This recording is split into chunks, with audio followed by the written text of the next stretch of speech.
Hello dear students. कल हमने components of food के बारे में पढ़ा था। हमने पढ़ा था कि वैरायटीज़ ऑफ फूड में किस किस तरह के न्यूट्रिएंट्स होते हैं। हमने कार्बोहाइड्रेट्स के बारे में पढ़ा, फैट्स के बारे में पढ़ा, प्रोटीन्स, विटामिन्स एंड मिनरल्स। उसके बाद हमने पढ़ा था कि इनके सोर्सेज क्या क्या हैं और इनके बेनिफिट्स क्या क्या हैं। आज जो हमारा टॉपिक है वो है डेफिशिएंसी डिजीजेस। तो चलो हम शुरू करते हैं। कहता है person may be getting enough food to eat but sometimes the food may not contain a particular nutrient. If this continues over a long period of time a person may suffer from its deficiency. कोई आदमी जो है उसको अच्छा खाना मिलता है, enough काफ़ी खाना मिलता है, लेकिन कभी कभार क्या होता है उस खाने में, उस खुराक में वो सारी चीज़ें नहीं होती हैं जो उसके जिस्म को ज़रूरत होती हैं।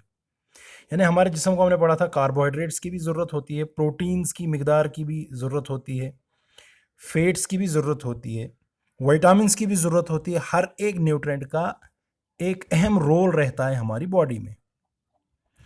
अब अगर कोई बंदा जो है वो एनफ फूड खाता है लेकिन उसमें वो पर्टिकुलर न्यूट्रिएंट्स जो हमारे जिस्म को ज़रूरत हैं वो नहीं मिलते हैं, तो फिर क्या होता है, द पर्सन में सफ़र फ्रॉम इट्स डेफिशिएंसी। उस बंदे में उसकी डेफिशिएंसीज होती हैं। Deficiency of one or more nutrients can cause diseases or disorders in our body. ये डेफिशिएंसीज इन न्यूट्रिएंट्स की जो होती हैं यह हमारे जिस्म में बीमारियां पैदा करता है, डिसऑर्डर्स पैदा करता है। Diseases that occur due to the lack of nutrients over a long period of time are called deficiency diseases. वो बीमारियां जो हमारे जिस्म में होती हैं लेक ऑफ न्यूट्रिएंट्स की वजह से, किसी एक न्यूट्रिएंट या बहुत सारे न्यूट्रिएंट्स की डेफिशिएंसी की वजह से लॉन्ग पीरियड ऑफ टाइम में जब उसकी डेफिशिएंसी हो जाती है तो वक्त नतीजा ये होता है कि उस से हमें उस चीज़ की डेफिशिएंसी हो जाती है जिसको हम कहते हैं डेफिशिएंसी डिजीज।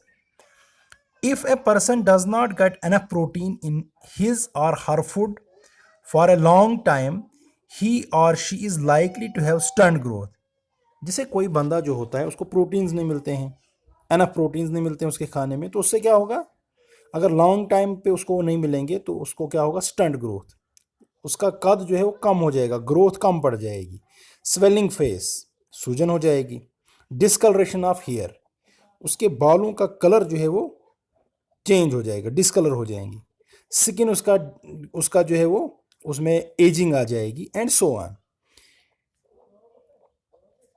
और इसी तरह हम डेफिशिएंसी डिजीज पढ़ेंगे विटामिन के रिलेटेड, क्योंकि इसके बाद हमारा क्वेश्चन जो आने वाला है वो विटामिन के बारे में है। तो विटामिन डेफिशिएंसी क्या होती है, अगर विटामिन ए की डेफिशिएंसी होगी, visual and skin changes. Vitamin की वजह से, हम विटामिन ए की वजह से हमारी हमारी आई साइट जो है वो वीक हो जाती है अगर इसकी डेफिशिएंसी होगी, और स्किन में एजिंग आ जाती है। विटामिन डी की वजह से बोन एबनॉर्मलिटीज़ आ जाती हैं। विटामिन ई से न्यूरोलॉजिकल प्रॉब्लम्स आ जाती है। विटामिन बी 12 से एनीमिया होता है। अब हमारा जो क्वेश्चन है वह है, why should we include vitamins in our diet, कि हमें विटामिन्स क्यों लेने चाहिए अपने खाने में, इसकी क्या ज़रूरत है। पहले हम इसको आंसर से पहले हम इसके बारे में पढ़ेंगे। Vitamins are considered as essential nutrients. Vitamins को कंसीडर किया जाता है, माना जाता है essential nutrient, because acting in concert they perform hundreds of rules. क्योंकि जब ये इकट्ठे होके परफॉर्म करते हैं, जब ये इकट्ठे हो जाते हैं, विटामिन्स की बहुत सारी हमने किस्में पढ़ी थी, तो ये क्या करते हैं, परफॉर्म हंड्रेड्स ऑफ रोल, हमारे जिस्म में सैकड़ों किस्म के किरदार अदा करते हैं इन बॉडी। दे हेल्प शोर अप बोन्स, हमारी बोन्स को मजबूत रखते हैं। हील वोंड्स, अगर किसी को कट लगा, जिस्म में ज़ख्म हो, उसको हील करने में, उसको भरने में मदद करता है। And booster your immune system, और हमारे इम्यून सिस्टम को मजबूत करता है। इम्यून सिस्टम क्या होता है, immune system is a system which does not allow foreign elements in our body.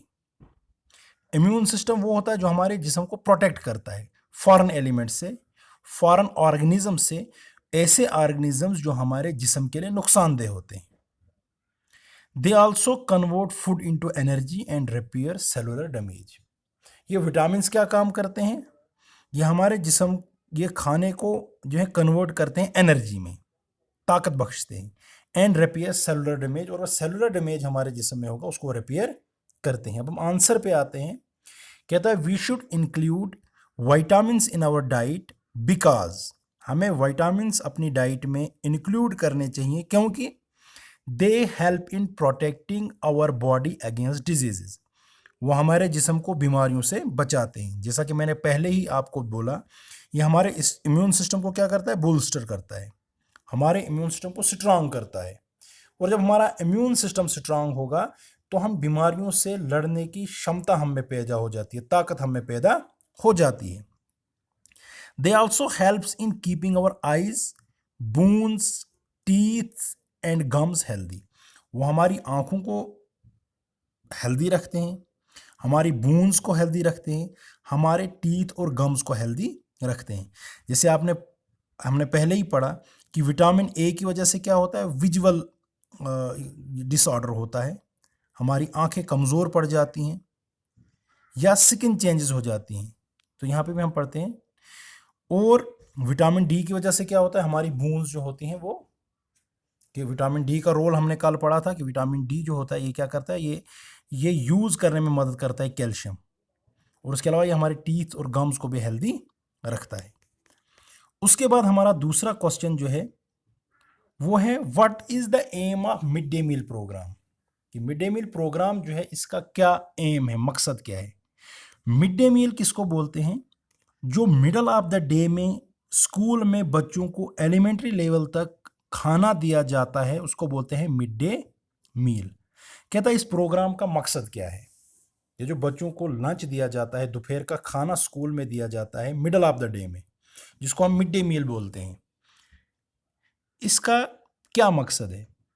इसका एम पढ़ने से पहले, मकसद जानने से पहले हम थोड़ा मिड डे मील प्रोग्राम के बारे में पढ़ेंगे कि ये कब लॉन्च हुआ। तो WHO है ना, World Health Organization launch of mid day meal scheme. World Health Organization ने मिड डे मील स्कीम को कब लॉन्च किया? A midday meal program was introduced in the Union Territory of Pondicherry by French administration in 1930। Mid day meal programme को introduce किया गया था union territory of Pondicherry में, UT of Pondicherry में। किया किसने था? फ्रेंच एडमिनिस्ट्रेशन ने 1930 में। यानी ये स्कीम जो है ये इंडिपेंडेंस से पहले ही, हमारे मुल्क के आज़ाद होने से पहले ये स्कीम लॉन्च हुई थी, इंट्रोड्यूस इसको किया गया था। Initiatives by state governments to children began with their launch of midday meal program in primary schools in the 1962 to 63 school year. जब इसको इंट्रोड्यूस किया फ्रेंच एडमिनिस्ट्रेशन ने तो उसके बाद इकदामात उठाए, इनिशिएटिव्स उठाए स्टेट गवर्नमेंट्स ने इस प्रोग्राम को लॉन्च करने के लिए। और मिड डे मील प्रोग्राम को जो है 1962 टू 63, 1962 और 1963 के दरमियान जो है इस प्रोग्राम को प्राइमरी स्कूल्स में लॉन्च किया गया। उसके बाद अगर हम इसकी हिस्ट्री पढ़ेंगे इंडिया में स्कीम के लॉन्च की, mid day meal scheme history in India, during 1982 July 1 onwards the CM of Tamil Nadu MG Ramachandran upgraded the existing mid day meal scheme. 1 जुलाई 1982 में, 1 जुलाई के बाद जो चीफ मिनिस्टर थे तमिलनाडु के उस वक्त MG रामाचंद्रन, उन्होंने इस मिड डे मील स्कीम को अपग्रेड किया।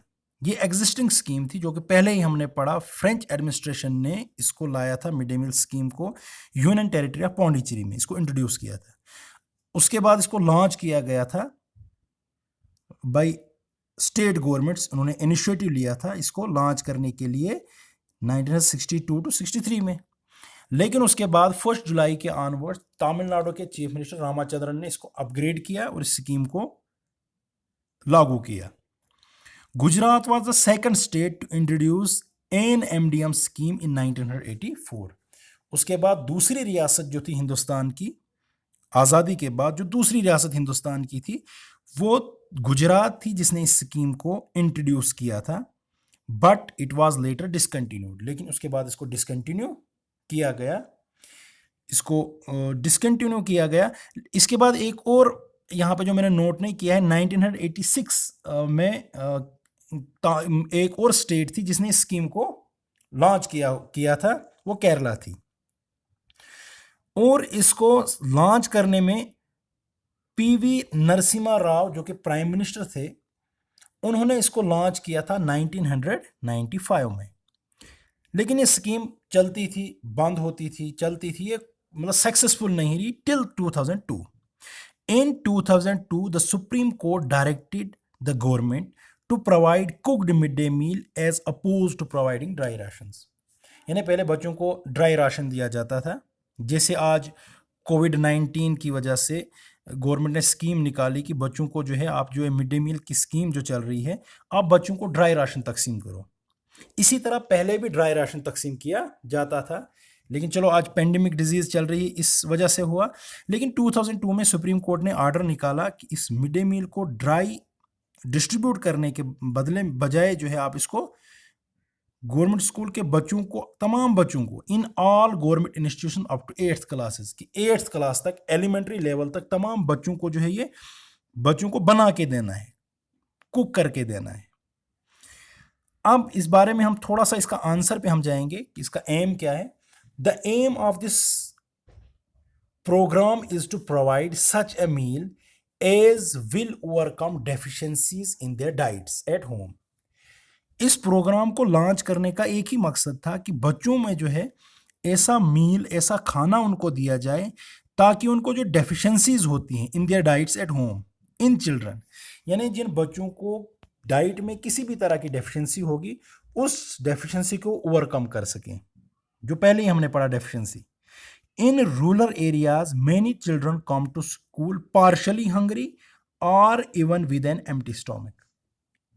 रूरल एरियाज में जो बच्चे होते हैं, जो बच्चे बिलो पॉवर्टी लाइन्स होते हैं, जो गरीबी सतह से नीचे बच्चे होते हैं, वो क्या आते हैं, पार्शली हंग्री आते हैं, थोड़ा सा कुछ लाइट सा ब्रेकफास्ट करके स्कूल जाते हैं। कुछ ऐसे भी बच्चे होते हैं जिनको बाद में लंच साथ नहीं होता है, या कोई एम्प्टी स्टोमक, खाली खाने के बगैर ही भूखा ही स्कूल आ जाता है, तो उससे क्या हो जाता है, तो उसमें डेफिशिएंसीज आ जाती हैं। तो मिड डे मील का प्रोग्राम जो होता है, mid day meal is useful in proper growth and development of such children. तो मिड डे मील जो है ये यूजफुल होता है, ये कारआमद होता है in proper growth and development of such childrens, कि वो बच्चे जो एम्प्टी स्टोमक आते हैं, पार्शली हंग्री आते हैं, या जिनको घर में डेफिशिएंसीज हुई हैं खाने की वजह से, किसी एक न्यूट्रिएंट की या मल्टीपल न्यूट्रिएंट्स की डेफिशिएंसीज हुई हैं, ताकि उन डेफिशिएंसीज को ओवरकम कर सकें।